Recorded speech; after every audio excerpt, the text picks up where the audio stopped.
Rising of the national minimum wage, that's from £8.91 an hour to £9.50 an hour. Well, the Chancellor said this increase would give full-time minimum wage earners an extra £1,000 or so in their pocket by the end of the year. However, Labour have said that with high inflation, rising gas prices and tax increases, the increase would not really make any difference to the millions currently struggling on the current wage. Well, let's talk more about this. Here to give his thoughts on that national minimum wage is Andrew Sachs, Head of Media and Analysis at ETX Capital in London. Andrew, good morning to you. Nice to see you. Nice to see you.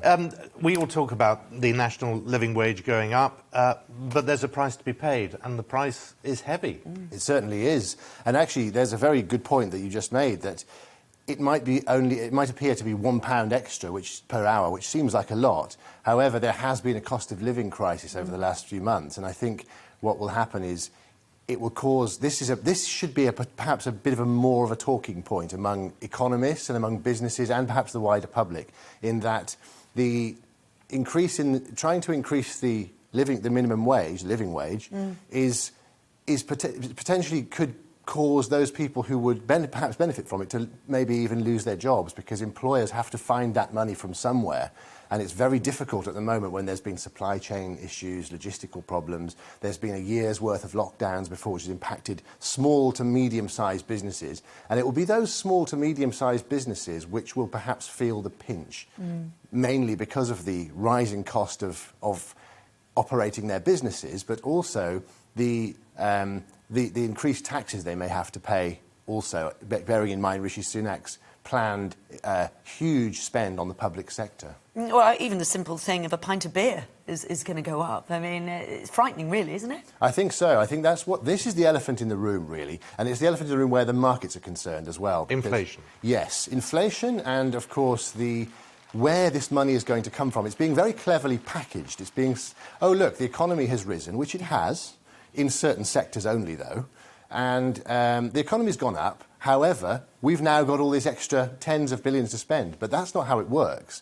That has to come from somewhere. The revenue generation in this country nowadays is quite different to how it was 2 years ago, when there was quite a strong entrepreneurial small business sector. Now it's large government and large blue-chip corporations. I mean, it's complicated. There's an understatement of the day. But when the Chancellor gets up today, people are going to see what his prediction for growth is. Now, if he says it's something like 7%, he's going to create the optimism that he wants to generate. At some point, he's going to be found to be right or wrong. But today, he can do that. And it's not like we, as a country, have a credit card to pay off. We go to the Bank of England if we want money, but we don't think of how we pay for these things in the way perhaps we should. That's absolutely right. And actually, it was quite recently a pretty well-known government official once said, oh, when governments borrow money, they never pay them back. So that's actually quite true. There is an element of truth in that. But, of course, this is a situation which is a public spending issue, and it's going to be... What's been completely written off is the £37 billion that was spent on the tests and trace. No one's talking about that. Well, they are. It's the front page of the Telegraph. It's on the... Yes, the news is talking about it, but the government and the officials, there's no real... It seemed to go by. But now we have tens of billions being spent on public transport initiatives, on the NHS, which is interesting because it's got to be paid for by somebody. And then you have the workers' unions explaining to the GPs that they don't want them to go back to work. So it might possibly be more money down a big black hole. And you know, it's naive, we touched upon this, for us to assume the economy is growing, to plan as if everything is back to normal, because actually, I mean, how detrimental would it be, how disastrous would it be if these restrictions came back in for our economy, or indeed another lockdown, which we're told won't happen, but you never know. You never know, that's absolutely right. And we are told it won't happen, but there is a lingering thought. Well, we've learnt that, haven't we? We have learnt that, and the wider public are wise to it now. So people are being very conservative. When you look at the spending habits of the public, they are conservative. People are concerned about the cost, these cost rises that have been... I've seen cases where people's electricity bill has gone up from £50 a month to £150 a month. And therefore, with that, plus the potential of another lockdown and more restrictions, you know, yesterday the Coronavirus Act was extended for another 6 months, giving powers to do so. If that happens, it would be debilitating for even the large companies that have so far sustained themselves quite well on the London Stock Exchange, or if you look at the blue chip companies have sustained themselves, how much more of that really they can stand when the small business sector has been decimated by it? Do you think the government, do you think the Chancellor get it, understand the mood of the country, which at the moment, you're suggesting another lockdown, people perhaps just won't wear it? They won't wear it, you're absolutely right. And I think that's a very interesting question, really, because what we have here is a very different type of government and different political landscape to how it was in the late 1970s, early 1980s, when there was a worldwide recession and there was genuinely no money in the coffers, and something conservative policy had to be enacted to get people working and encourage small business. It was a very business-friendly environment back then, against all odds. Now it's quite different. What you have is small businessmen. There were 5 million small limited companies in the UK who have all suffered very badly from the lockdowns and over the last year. They're not the ones prospering.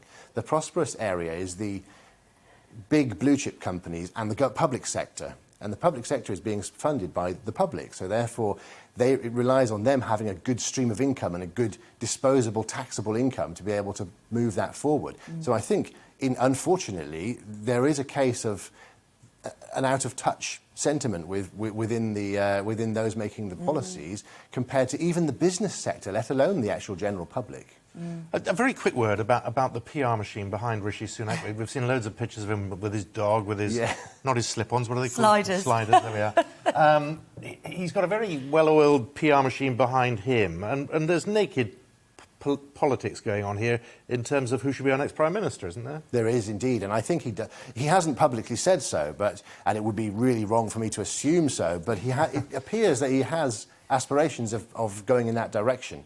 And what we then have is a very different character to the current Prime Minister, who is borderline socialist, and who has this particular Rishi Sunak is not. He is a commercial capitalist, but for his own large empire. I think the small businesses and the smaller sized businesses in the regional areas would be perhaps not taken into consideration.